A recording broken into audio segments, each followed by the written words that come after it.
Shalom, shalom, très chers bien-aimés dans le Seigneur. La grâce de Dieu nous a encore renouvelé ses bontés, ce qui nous permet d'être encore là, vivants, pour partager avec vous une autre portion de la parole. Gloire à Dieu. Alors, je nous bénis tous au nom puissant de Jésus-Christ et j'aimerais que là où tu es, que tu puisses vraiment te concentrer pour bien suivre ce message. Comme mon père de la foi me dit toujours que les choses spirituelles se reçoivent aussi de manière spirituelle.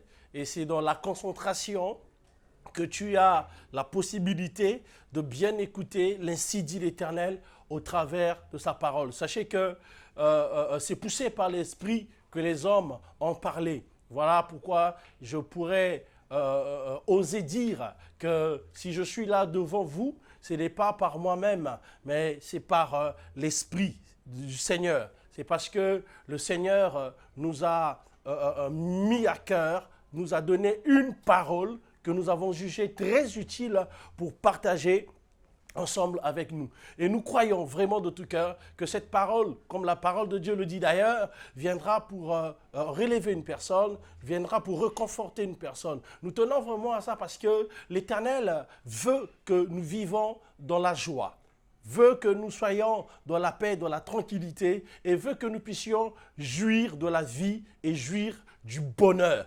Un bonheur que l'homme ne donne pas, mais le bonheur que lui-même, Dieu, donne. Voilà pourquoi j'aimerais que tu pries avec moi avant que nous partageons cette parole. Père saint et glorieux, nous te rendons grâce et nous te bénissons.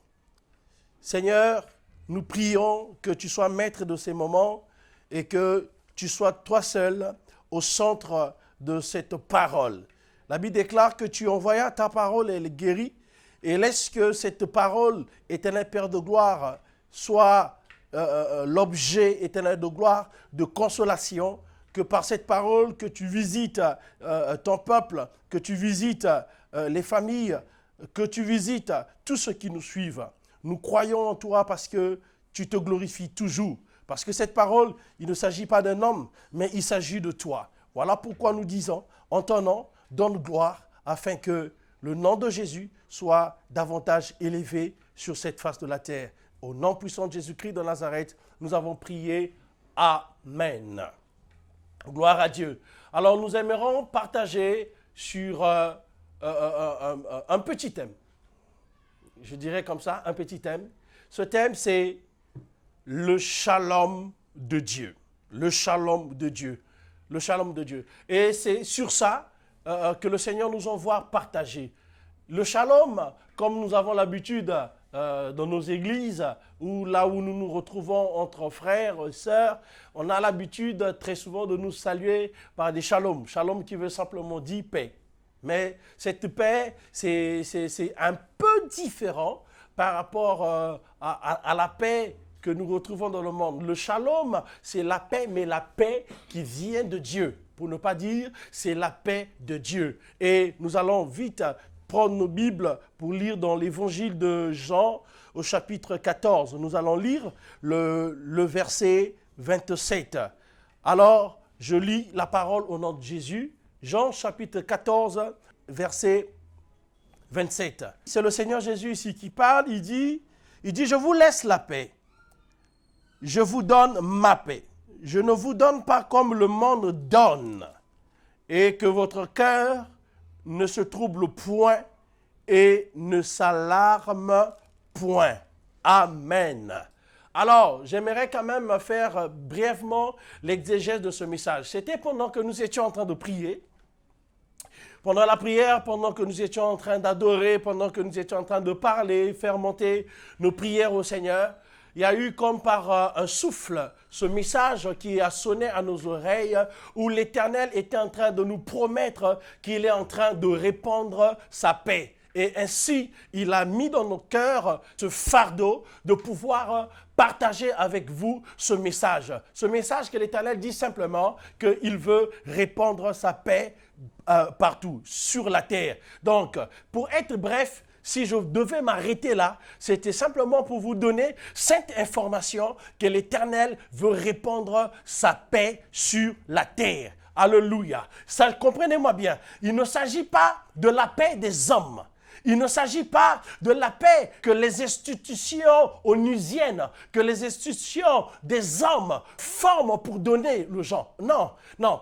Ici, il s'agit d'une parole certaine que l'Éternel est en train de dire à son peuple, que l'Éternel est en train de dire à ses enfants, à l'Église, qu'il veut répandre sa paix sur la terre. Dieu veut répandre son shalom. Le shalom doit être répandu ou va être répandu. Et ça, ce n'est pas l'œuvre d'un homme, mais c'est l'œuvre de Dieu lui-même. Ainsi, nous venons chez vous à la maison.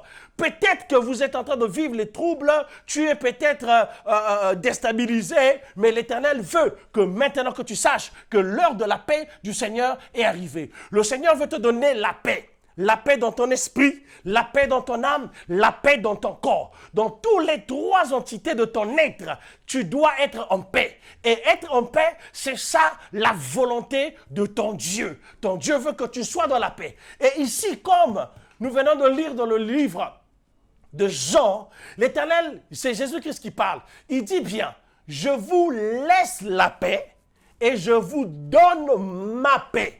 Alléluia. Je ne voudrais pas rentrer trop dans les explications parce que par nature, j'ai un peu l'esprit qui anime notre Père, l'enseignement, mais j'aimerais être assez direct avec vous pour ne pas trop aller dans les méandres de l'interprétation de la parole de Dieu, mais j'aimerais être direct avec toi pour simplement te dire ce que Christ est en train de nous révéler ici. Écoute, cher bien-aimé, le Seigneur est en train de te dire que sa paix à lui, pas la paix des hommes, va commencer dans ta vie.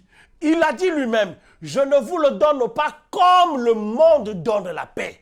Le monde, c'est quoi? C'est tous ces systèmes-là, ces organisations humaines, lorsqu'ils se rencontrent, sommet de ceci, rencontre de ceci, autour de la paix, pour donner la paix dans telle région du globe, pour donner la paix dans tel pays, ou pour faire je ne sais quoi. Frère, ici, ce n'est pas cette paix-là.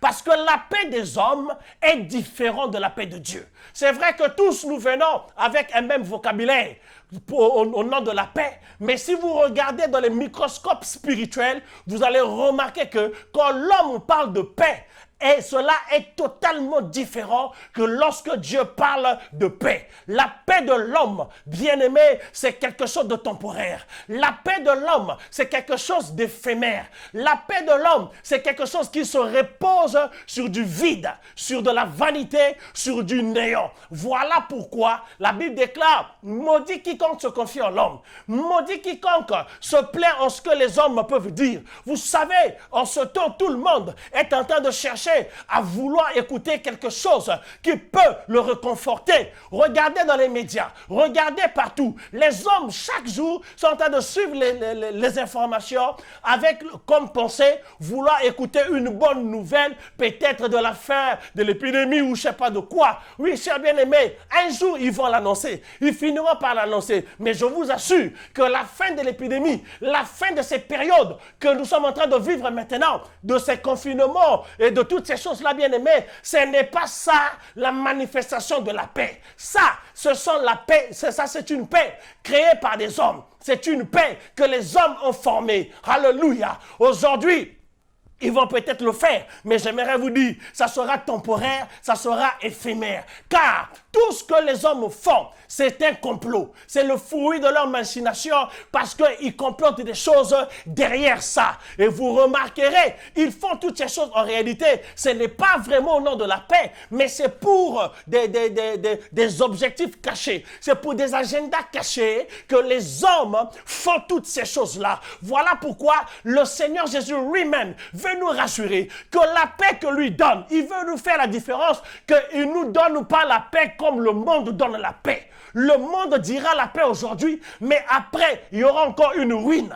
Après, il y aura encore des hécatombes. Après, il y aura encore des événements qui surviendront. Alléluia. Voilà pourquoi que nous ne pouvons pas espérer, que nous n'espérions pas sur les promesses de ces hommes, que nous n'espérions pas sur ce que les médias, sur ce que les réseaux sociaux peuvent nous donner comme information concernant une paix quelconque sur la terre. Mais ton Dieu, celui qui t'a créé, celui qui t'a envoyé sur la terre, nous envoie pour vous donner cette bonne nouvelle qui ressort de sa volonté, la volonté de son cœur. C'est qu'il veut maintenant que sa paix à lui se repose maintenant sur la terre, que les habitants de la terre l'écoutent, que les chrétiens l'écoutent. Toi qui me suis, écoute bien. Le shalom de Dieu veut maintenant se reposer. Le shalom de Dieu veut maintenant se manifester. Alléluia. Vous savez, généralement, alléluia, lorsque les hommes parlent de paix, c'est qu'ils ont déjà préparé la guerre. Voilà pourquoi vous les entendez aujourd'hui parler au nom de la guerre. Tous ces hommes politiques, tous ces hommes élevés, les scientifiques, les hommes politiques, les chefs militaires, tous ne tiennent qu'un seul langage. Nous sommes en guerre, nous sommes en guerre, nous sommes en guerre. Partout où tu vas, on parle de la guerre, de la guerre, de la guerre, de la guerre, de la guerre, de la guerre. Mais bien aimé, dans le moment de prière, le Saint-Esprit nous a soufflé la volonté de Dieu. Lui, il n'a pas parlé de guerre. Ton Dieu ne parle pas de guerre. Il parle de la paix. Il parle de son shalom. C'est le shalom de Dieu que tu as besoin. Alléluia.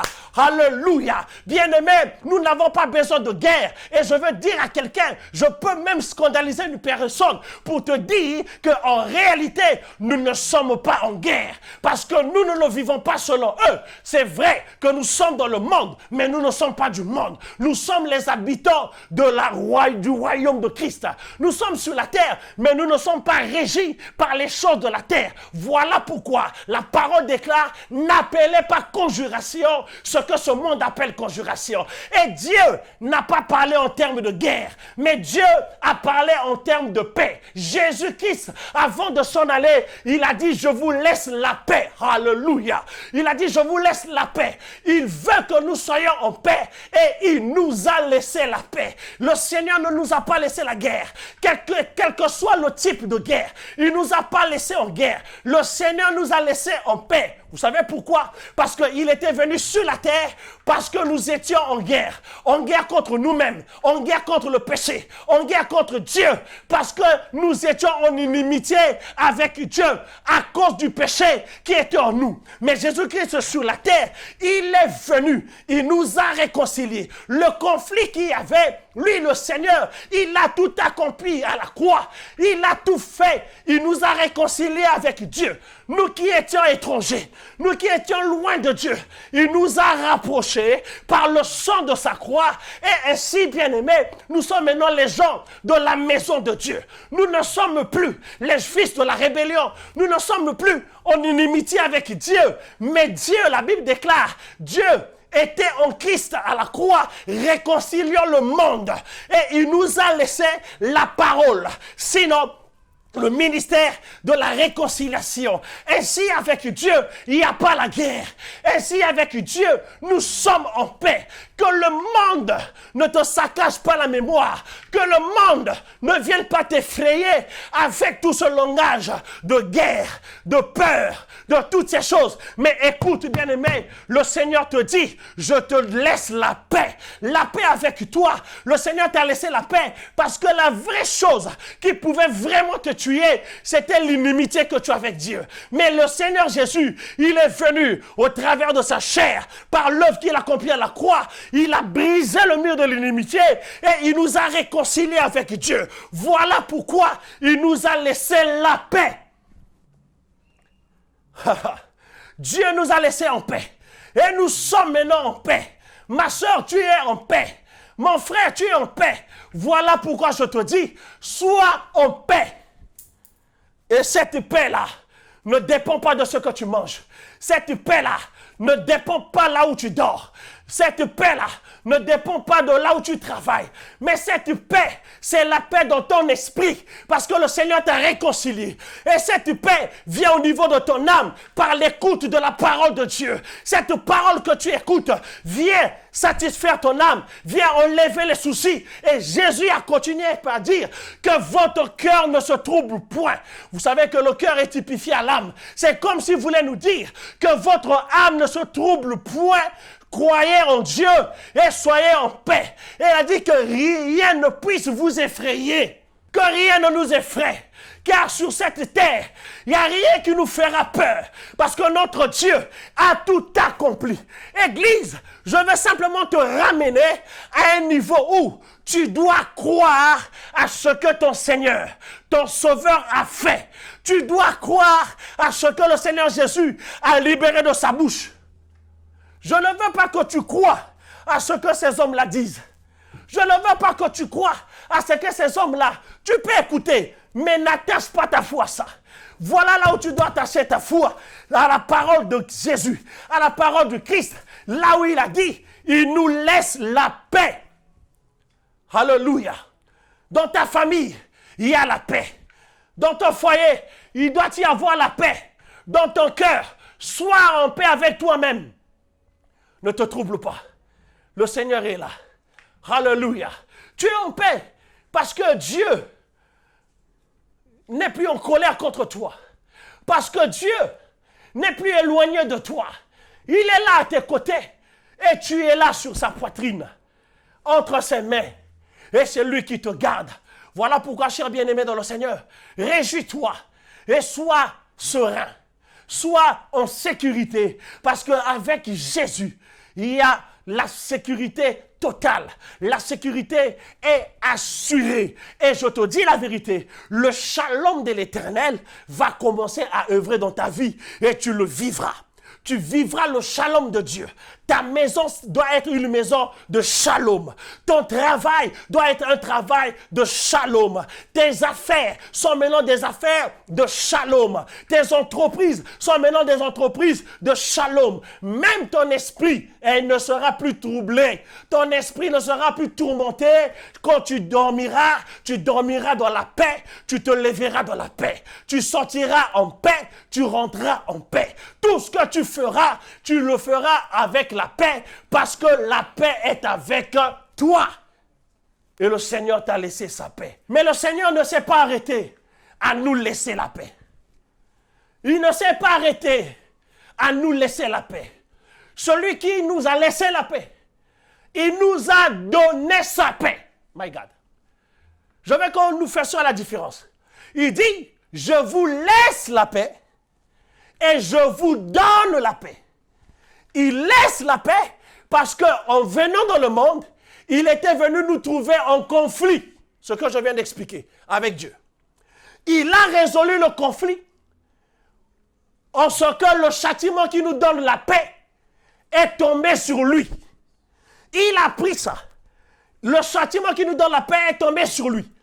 Et quand il acceptait, la Bible déclare, si je ne me trompe pas, dans 2 Corinthiens chapitre 5 verset 19, la Bible nous dit que à la croix, Dieu était en Christ, réconciliant le monde. Donc, la réconciliation a été faite. C'est comme si Jésus-Christ à la croix, c'était la conférence nationale. C'était la conférence de réconciliation. D'un côté, entre l'humanité pécheresse, et de l'autre côté, le Dieu saint et vivant. Christ à la croix a réconcilié et il a rétabli la paix. Ainsi, nous, qui ne pouvons pas arriver, on peut maintenant arriver. Nous qui ne pouvons pas appeler Dieu notre Père, on peut maintenant l'appeler notre Père. On est maintenant gens de la maison de Dieu. Quand il part, il nous lègue ça. Il nous donne l'information qu'il a laissé la paix, c'est-à-dire qu'il a résolu le problème qu'il y avait entre nous et Dieu. Alléluia. Il a fait ça, ça c'est d'un côté. Et de l'autre côté, il nous dit, je vous donne ma paix. Ça veut dire quoi? La paix que nous avons, ce n'est pas le fruit des concertations des hommes, mais c'est un don, un cadeau, une offrande, une grâce que nous recevons de la part du Hamashiach, Jésus-Christ de Nazareth. Il nous donne la paix. Donc c'est un don qu'il nous donne. Il nous offre la paix. Pas la paix des hommes, mais sa paix à lui. My God. Voilà pourquoi j'ai appelé ça le shalom de Yahweh. Le shalom de Dieu. La paix de Jésus. Voilà ce que Jésus nous donne. La paix de Jésus, voilà ce qu'il donne à ta maison. Voilà ce qu'il donne à ta famille. Voilà ce que l'Éternel donne à ton esprit. Voilà ce que l'Éternel donne à ton âme. Sa paix à lui. Et il y a une caractéristique, à contrario de ce que je viens de faire pour la paix des hommes. Ici, le problème, c'est que la paix de Dieu, la Bible nous déclare, surpasse toute intelligence. La paix de Dieu, ce n'est pas une paix temporaire, mais la paix de Dieu, c'est une paix éternelle. La paix de Dieu, c'est une paix bien-aimée qui se trouve dans la rédemption. La paix de Dieu, c'est la paix qui se trouve dans le rachat. La paix de Dieu, c'est la paix qui se trouve en Christ. Et cette paix, c'est une paix qui est au-delà de toute paix. Voilà pourquoi la Bible qualifie cette paix d'une paix qui surpasse toute intelligence. My God, est-ce que tu comprends quelque chose? La Bible déclare, la paix de Dieu surpasse toute intelligence. Or, lorsque je parle de l'intelligence, je suis en train de voir la connaissance. Je suis en train de voir la sagesse. Je suis en train de voir la science. C'est une paix, frère, qui est au-dessus de la science des hommes, qui est au-dessus de la sagesse des hommes, qui est au-dessus des noms des hommes. La paix de Dieu. Et je te dis, mon frère, le règne de la paix commence maintenant. Ne sois pas troublé. Que ton cœur ne se trouble point. Chrétien, fils de Dieu, écoute. Que ton cœur ne se trouble point. Le shalom de l'Éternel est avec toi. Et d'ailleurs, cette paix, c'est lui-même. Jésus-Christ de Nazareth. Il te couvre par cette paix. Et lorsque tu marches, tu ne marches pas seul. Tu marches avec le shalom de Yahweh. Tu vis avec le shalom de Yahweh. Voilà pourquoi je confesse et je déclare le shalom dans ta vie, le shalom dans ta maison, le shalom dans tous les domaines de ta vie. Recevez la paix et que là où vous vous trouvez, que la paix vienne en vous, que la paix rentre dans vos membres, que la paix rentre dans vos cœurs, que la paix rentre dans vos corps. Là où il y a la maladie, je déclare que la paix entre là-bas. Là où il y a des difficultés, je déclare que la paix de Jésus entre là-bas. Recevez la paix du Seigneur et vivez dans la paix. Au nom puissant de Jésus-Christ de Nazareth, nous avons prié. Amen.